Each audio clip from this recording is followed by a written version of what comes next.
जनसत्ता संपादकीय गति 110 शब्द प्रति minute. Be ready. 3, 2, 1 start. Jammu Kashmir में आतंकवादियों के खिलाफ चल रहे अभियान के दौरान मुठभेड़ और उसमें जवानों के शहीद होने की जो घटना सामने आई है, उससे एक बार फिर यह साफ हो गया है कि वहां आतंकवाद की जड़ें अभी कमज़ोर नहीं पड़ी हैं। स्टॉप।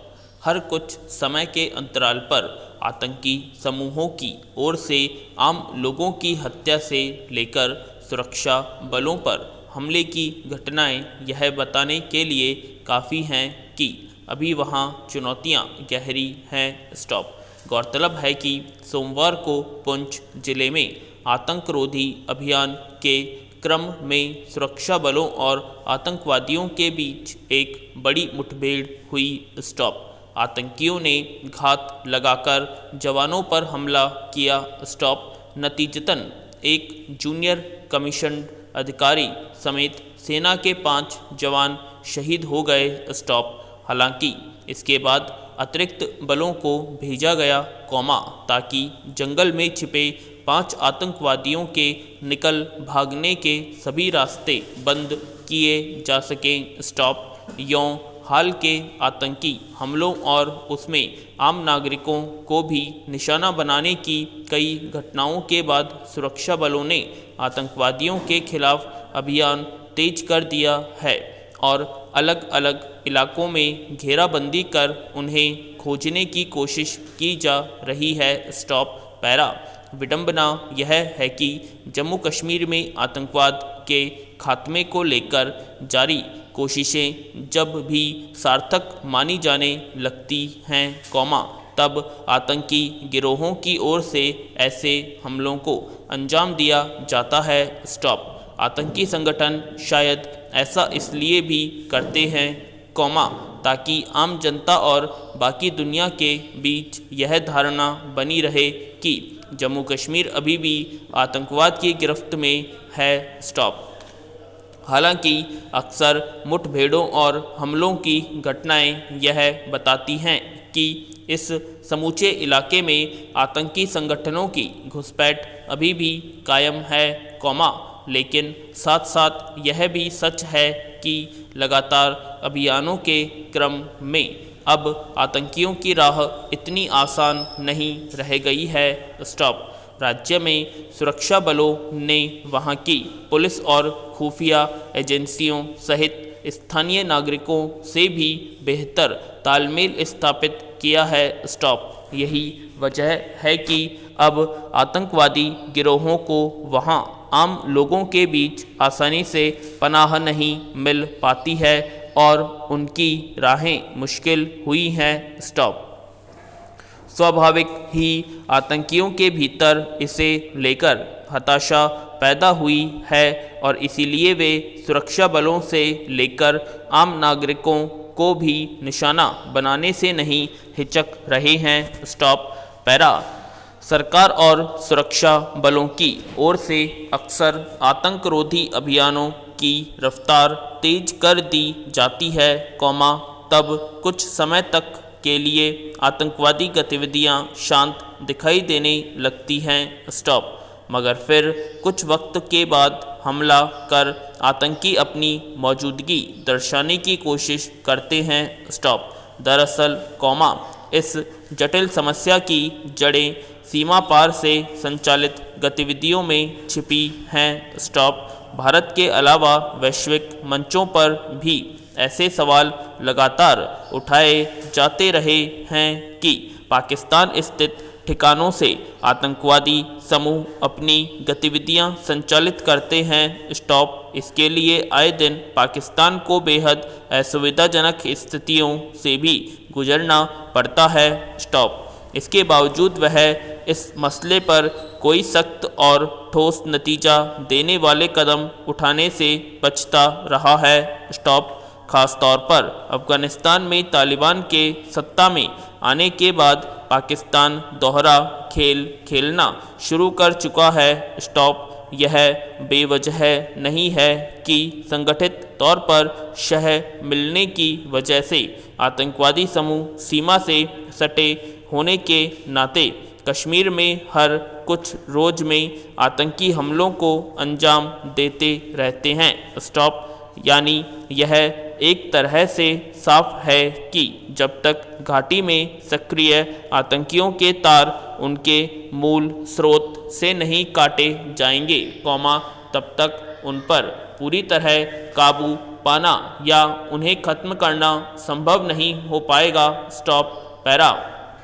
खाद्य तेलों के बढ़ते दामों पर अंकुश लगाने के लिए सरकार ने जो फौरी कदम उठाए हैं, वे काफ़ी पहले उठाए जाने चाहिए थे। स्टॉप। सरकार ने अगले साल 31 मार्च तक खाद्य तेलों की भंडारण सीमा तय कर दी है। स्टॉप। यानी अब कोई भी व्यापारी एक निर्धारित सीमा से ज़्यादा तेलों का भंडार नहीं रख सकेगा। स्टॉप।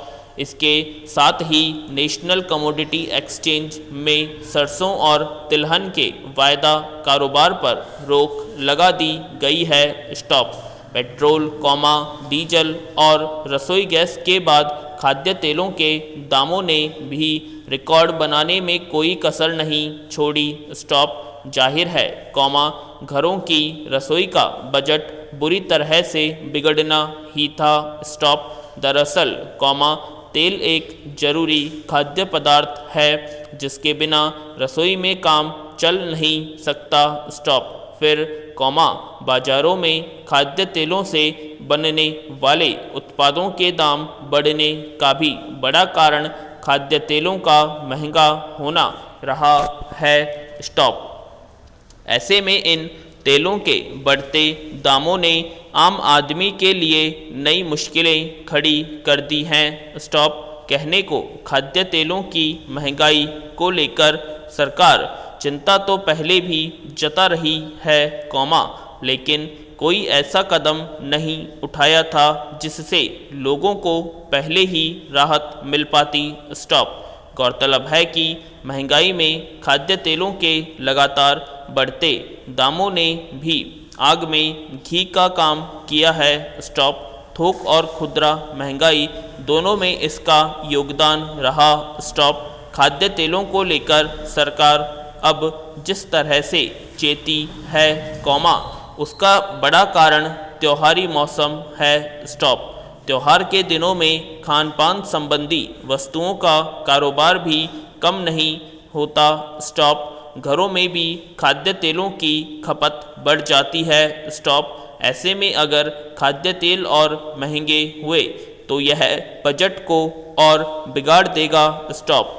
खाद्य और उपभोक्ता मामलों के मंत्रालय ने सभी राज्यों से कहा है कि वे अपने अपने यहाँ इनके भंडारण की सीमा तय कर दें। स्टॉप। इससे जमाखोरों पर भी शिकंजा कसा जा सकेगा। स्टॉप।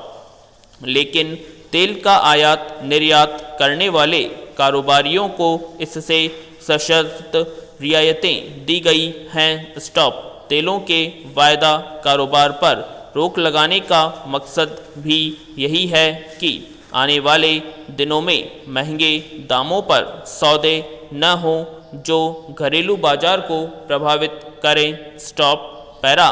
खाद्य तेलों की महंगाई के पीछे बड़ा कारण विदेशी बाजारों में इनके ऊंचे दाम भी हैं। स्टॉप। भारत अपनी ज़रूरत का लगभग 60% खाद्य तेलों का आयात करता है। स्टॉप। ऐसे में अगर विदेशी बाजार में तेल महंगा होगा तो घरेलू बाजार में असर पड़ना तय है। स्टॉप। एक मोटे अनुमान के मुताबिक भारत में खाद्य तेलों की खपत 2.5 करोड़ टन सालाना है। स्टॉप। पर भारत में सिर्फ 80 लाख टन ही खाद्य तेल का उत्पादन होता है, बाकी 2/3 हिस्से का आयात किया जाता है। स्टॉप। महामारी के दौर में खाद्य तेल उत्पादक देश में भी उत्पादन का असर पड़ने से दाम चढ़ने का सिलसिला जारी रहा। स्टॉप। ऐसा नहीं कि सरकार तेल के दामों को बढ़ाने से रोक नहीं सकती थी। स्टॉप। अगर सरकार चाहती तो बिना इंतज़ार किए आयात शुल्कों में तर्कसंगत संशोधन कर तेल के दाम चढ़ने से रोक सकती थी। स्टॉप। आयात शुल्कों के अलावा खाद्य तेलों पर लगने वाले वस्तु एवं सेवा कर जीएसटी और उपकर सेस भी कोई कम नहीं है। स्टॉप। इन सब को मिला देने से तेलों का बिक्री मूल्य बढ़ना तय है। स्टॉप। इसीलिए व्यापारी काफ़ी समय से तेलों पर लगने वाले आयात शुल्क, जीएसटी और उपकर को घटाने की मांग भी कर रहे हैं। स्टॉप। खाद्य तेलों का ऐसा संकट हमेशा बना रहने वाला है और इस संकट से पार तभी पाया जा सकता है कि जब खाद्य तेल उत्पादन में भारत आत्मनिर्भरता की ओर बढ़े। स्टॉप।